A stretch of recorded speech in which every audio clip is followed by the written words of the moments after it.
Mr. President, every year we go through the same routine, the same tired resolutions villainizing Israel, laying bare the UN's bias and prejudice for all to see. But let me remind you how this all started.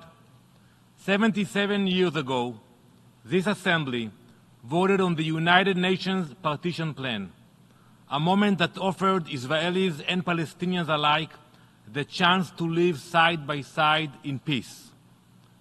Israel said yes. The Arab world said no. They rejected coexistence, choosing instead to declare war on the newborn Jewish state. Since that day, this Assembly has maintained a neurotic obsession with what you call the question of Palestine. Over decades, the UN and many of its member states have encouraged and cultivated Palestinian rejectionism, violence, incitement, and false narrative of victimhood.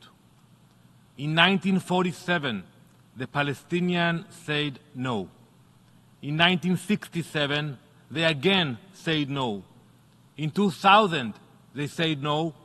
In 2008, once again, they said no. Time and again, opportunities for peace were met with rejection. Palestinian so-called leaders have chosen conflict every time, and this Assembly rewarded them for it.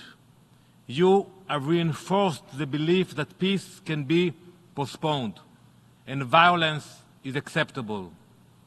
Where was the Assembly in 2005 when Israel left Gaza, pulling out entirely and leaving the Palestinians to determine their own future?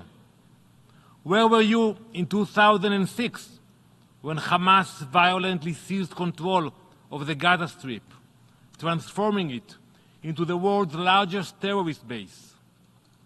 Where were you on October 7th when Hamas mobilized and executed a mass murder? And where are you today, as 100 hostages remain in the most horrifying conditions imaginable? October 7th was not just a day of horror. It was a moment that exposed the true face of Hamas and their allies, who are exclusively committed to extermination and cruelty.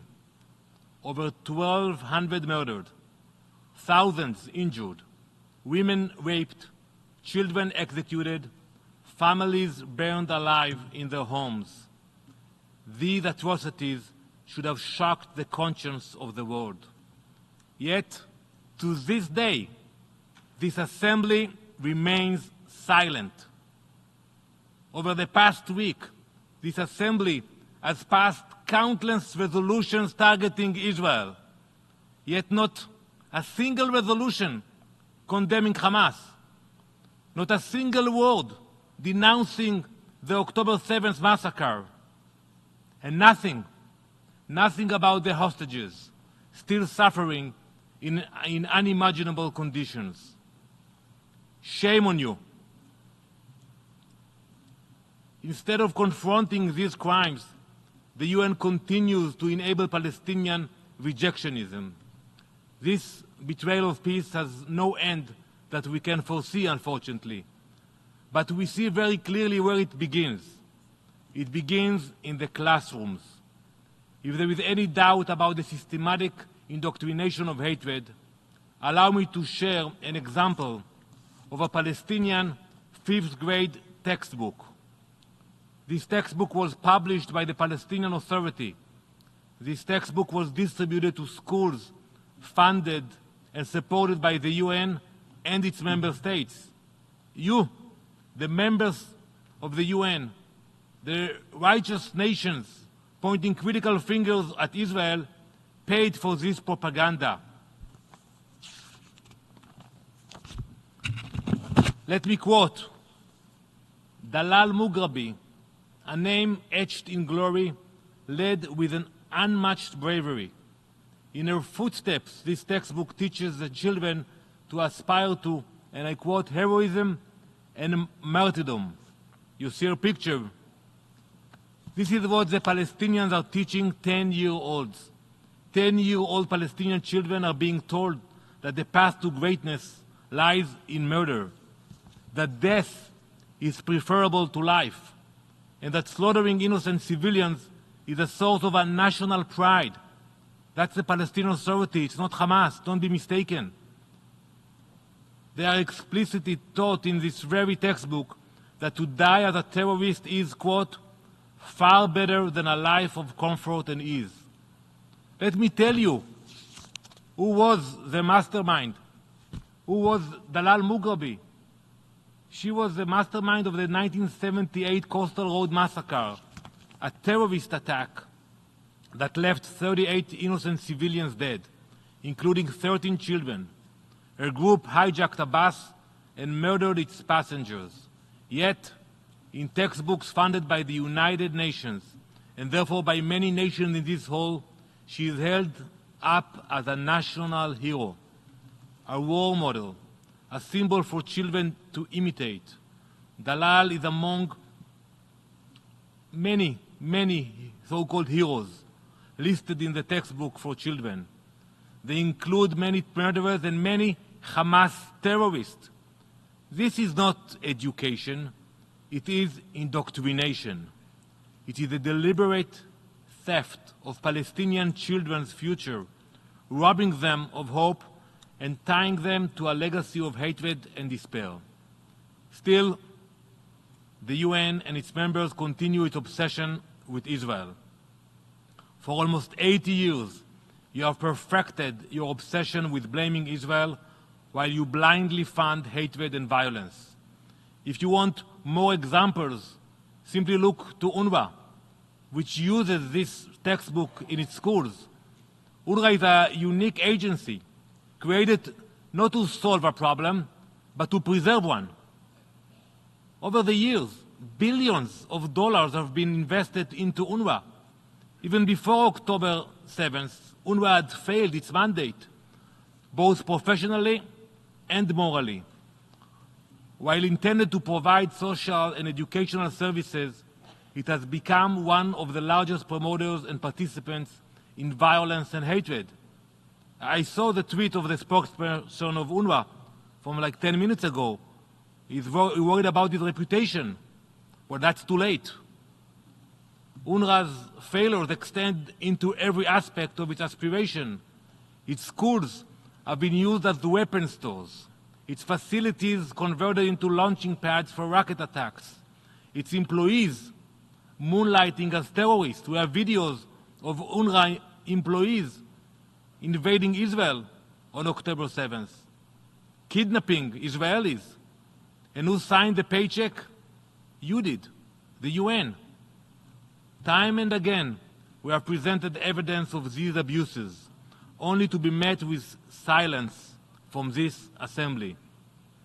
This is not just negligence, it is complicity.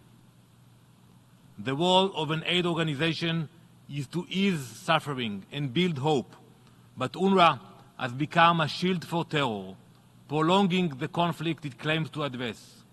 UNRWA operates hand in hand with Hamas and its diplomatic proxy, the Palestinian Authority. Together, they entrench hatred, glorify violence, and promote conflict. Consider the Palestinian Authority, the so-called moderate leaders. We listen to them. But true leadership would make a distinction between itself and Hamas. It would condemn the atrocities of October 7th. I listened to Mr. Mansour. I haven't heard him mentioning Hamas. True leadership would lay the groundwork for peace through education. Instead, the PA glorifies terrorists, names schools and streets after murderers, and provides a play-to-slay policy that turns blood into profit, paying terrorists and their families to murder. The more you kill, the more money you get in your bank account. Just imagine what could be achieved if this assembly took a different path. Imagine if the billions spent on promoting hatred and violence were redirected toward building schools that teach peace, hospitals that heal, and infrastructure that connects rather than divides. Mr. President, 77 years ago, when the partition plan was proposed, Israel chose peace. The other side chose war. That pattern of rejectionism continues to this day because of the UN's indulgence of incitement and its refusal to demand accountability. Israel is a nation of peace.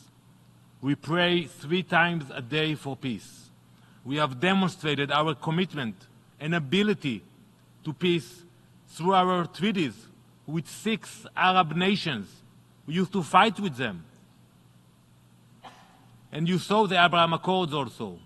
We hope that many other nations, God's will, Be'ezrat Hashem, Inshallah, that more countries will join the Abraham Accords very soon. But if you truly want peace, it begins with dismantling this infrastructure of hate and the glorification of terror. Stop rewarding murder. Dismantle UNRWA.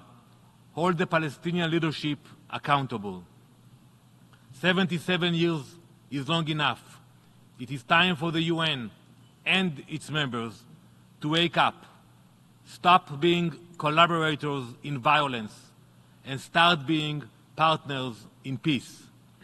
Israel will always remain committed to peace, but make no mistake, we are unwavering in our determination to stand firm, to protect our nation, to defeat those who seek to destroy us, and to ensure the security and future of our people.